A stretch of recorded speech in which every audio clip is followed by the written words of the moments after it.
All right, so the other big thing that is happening here with radicalization is the Black Power movement, okay? And this is, the Black Power movement is going to be, it's in many ways oppositional to the nonviolent approach of Martin Luther King Jr., okay?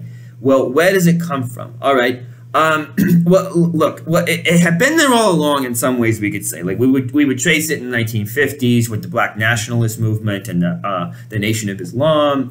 In the early 60s with, that group's opposition to the nonviolent methods of King and the mainstream majority of the civil rights movement. The idea inherent in the Nation of Islam's platform, which was that white people are inferior to black people, of a kind of black supremacy to replace white supremacy. So elements of and that's not necessarily what Black Power is, but part of the problem with the Black Power movement is that it's defined differently by different activists, okay? But needless to say, at least opposition to integration and opposition to the nonviolent methods had been present throughout the 50s and the early 60s, but just a tiny minority. Very few black people actually joined the Nation of Islam, okay?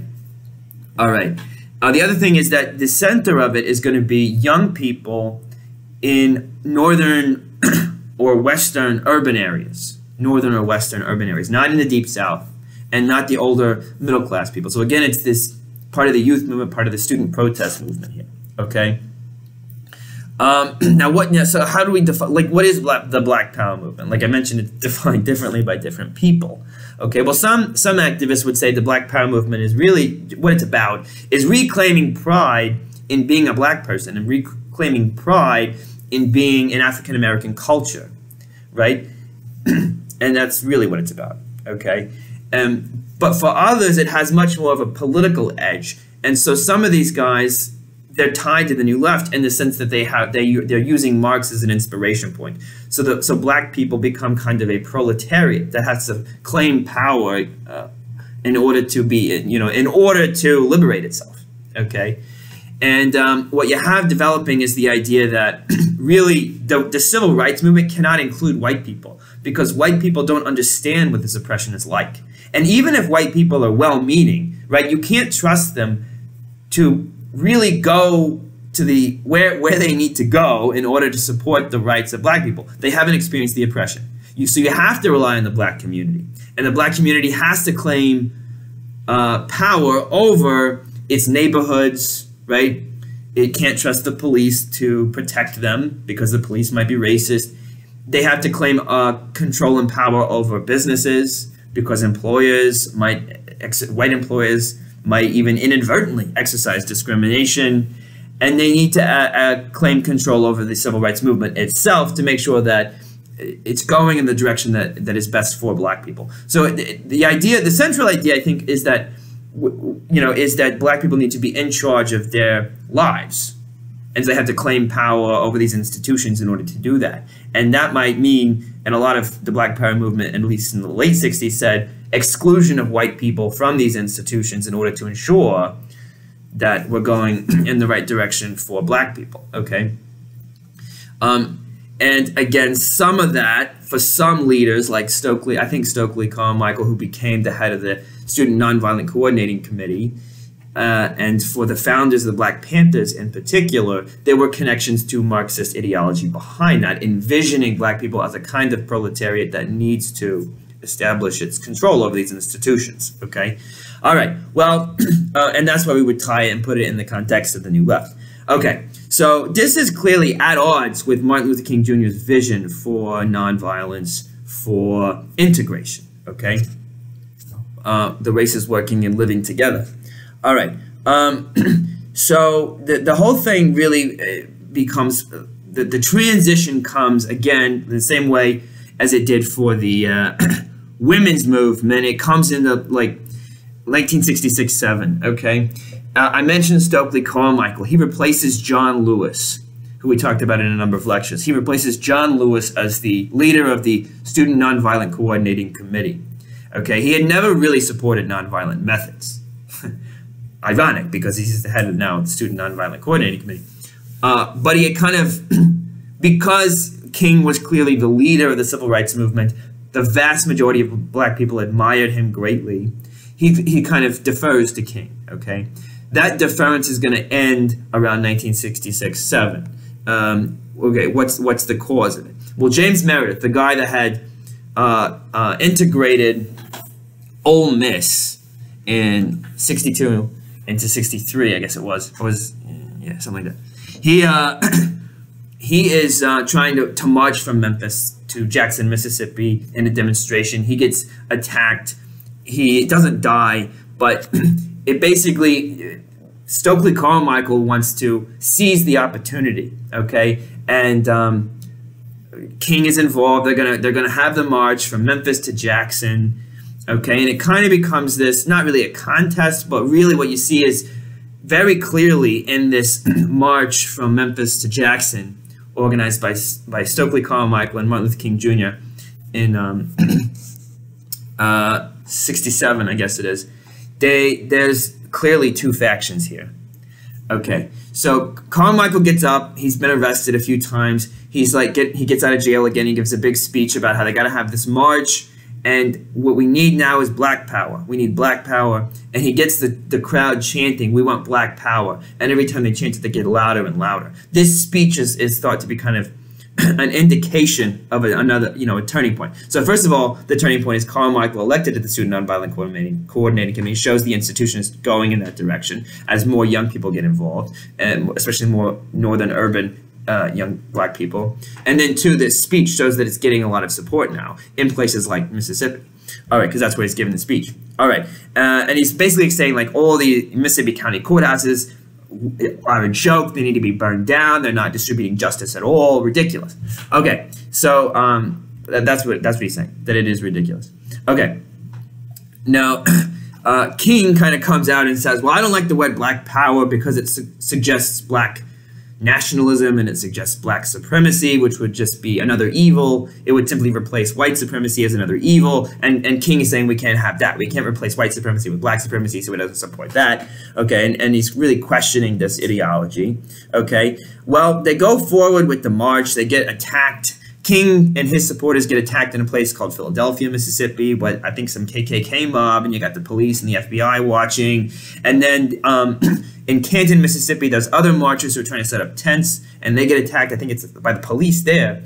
So the violence is not helping King and the nonviolent wing of the movement. But the march goes. They get to Jackson. There's a big rally, and you've got King speaking, and you've got Carmichael speaking. And King supporters are chanting freedom now, and freedom now, and then Carmichael supporters are chanting black power. So it's clearly like the whole movement is really it's visually very clear that the movement is fragmented at this point, right? And increasingly a lot of people on the radical side of it. All right. Now, the other organization we need to talk about here in this context are the Black Panthers, who are founded in 1967. The full name is the Black Panther Party for Self-Defense. They are founded in reaction to a police killing of a young black man. So the idea was they were going to be a paramilitary unit, a militia to police the police is what they said, to defend black people in their own neighborhoods. Now, they also run free health clinics, they run educational programs and free breakfasts, but the focus was on military activities. And they are very overtly appealing to Marxist ideology and rhetoric. And they praise Marxist revolutionaries like Che Guevara, who was so influential in Cuba in helping Castro come to power, Ho Chi Minh in Vietnam, and Mao Zedong and China. And they basically quote him to say, power grows out of the barrel of a gun. So they're really very overtly Marxist in the sense that they say, as a oppressed group, we have to seize power through violence, okay? Now, they're also, however, they're often also putting it in language of self-defense, okay?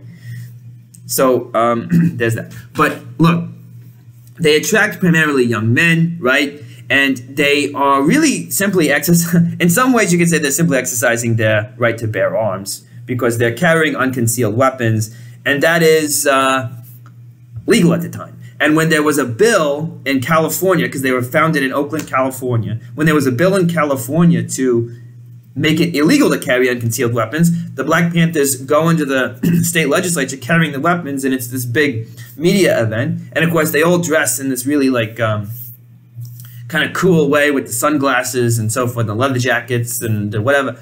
And they're getting a lot of attention. There's like a cool factor here as well, and it has a big deal. But they're also, of course, promoting these like Marxist revolutionaries. So the FBI is watching them closely, and there's like, you know, these FBI is really kind of identifying them as a threat. And I think there's a guy that's assassinated in the Black Panthers by the in Chicago, I guess by the FBI or by the police in Chicago. But the other thing about the Black Panthers is, so I guess I'll say this, like some of it, you know, it makes sense that like young men are going to want to come and join this and like defend their neighborhoods and so forth if they believe that police violence is happening in places like Oakland, California. On the other hand, there's also some unsavory guys that are in leadership here in the Black Panthers. Eldridge Cleaver was like a guy that had been convicted of raping at least one white woman and celebrate and like talked about it. And so there's really very problematic elements of it in addition to just the Marxism of it, right? Okay, but they're probably the most famous group within the Black Panther movement. Okay, or Black Power movement. All right, now, as all this is happening in 66 and 7, there are these riots that become more common, led by within the young black people in urban northern cities, okay? You had hundreds of these riots, 38 riots in 66 and 7. Actually, no, I don't even know the numbers, look, because I know in 67, there's like 164, like, skirmishes between police and rioters. Why am I calling it riots? Well, a lot of it was like looting. So I don't know. I mean, you know, I think probably the people that participate in these things would resent the idea that they are riots, but I guess you could call them demonstrations. Would be another word. Okay, but they're pretty violent. So like in what is it? 400 people get injured in 1966 in these events. 7 people killed. In 1967, you get about 66 people killed, I believe it is, in between 2 of these events in Newark and Detroit, and thousands of buildings burned. So you're getting like what is looking kind of like urban war zones almost. Okay, and there's of course a backlash against this with Ronald Reagan sort of angrily. You know, a lot of this was in California. Like the Black Panthers came up in California, and some of the rioting was in San Francisco. So, like Ronald Reagan is the governor of California, and he's really denouncing this as simply like looters, not people who are, you know, promoting civil rights in any way. Okay, but the whole point of this is that by 1967, right, the Black Power movement has arrived. It's kind of got the energy. It's gaining control of the institutions that were leading the civil rights movement initially, the Student Nonviolent Coordinating Committee and the Congress on Racial Equality. And as these groups start to like expel white people from membership and embrace the Black Power movement, they're starting to lose funding from both white people and black people, because the vast majority of black people are pretty optimistic about the future, and they're not really buying into the ideologies of Black Power.